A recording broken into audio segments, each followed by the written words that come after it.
Worst situation के क्या नतीजे निकल सकते हैं, क्या क्या पॉसिबिलिटीज हैं? देखिए, कई पॉसिबिलिटीज हैं और सच कहूं तो सभी चिंताजनक हैं।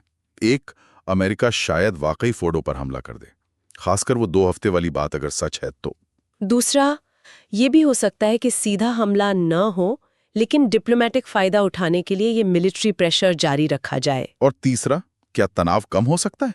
तीसरी संभावना तनाव कम होने की है, लेकिन जैसा हमने देखा, ईरान शायद ही अपने न्यूक्लियर प्रोग्राम पर कोई बड़ी छूट दे, तो इसकी उम्मीद थोड़ी कम लगती है। और अगर भगवान न करे हालात बिगड़ते हैं तो सबसे बड़े रिस्क क्या होंगे? सबसे बड़ा खतरा तो यही है कि ये लिमिटेड टेंशन एक बड़े रीजनल वॉर में बदल जाए, जिसमें हिजबुल्लाह या हुती जैसे ईरान के प्रॉक्सी ग्रुप्स भी शामिल हो सकते हैं।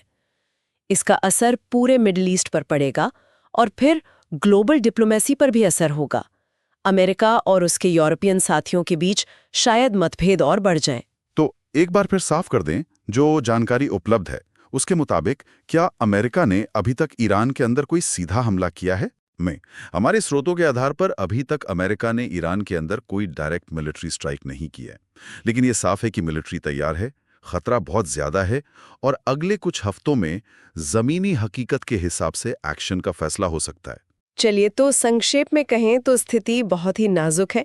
टेंशन एकदम पीक पर है, रीजन में भारी मिलिट्री जमावड़ा है और अगले कुछ हफ्तों में अमेरिकी एक्शन की काफी संभावना है।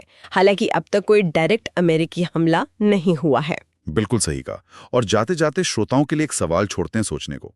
इन हालात को देखते हुए ये अमेरिकी तैनाती, वो 2 हफ्ते की कथित डेडलाइन और ईरान का गहरा अविश्वास, आपको क्या लगता है वो कौन सी एक अकेली घटना या संकेत हो सकता है जो आने वाले दिनों में या तो अचानक से टेंशन कम कर दे या फिर सीधे टकराव की तरफ ले जाए?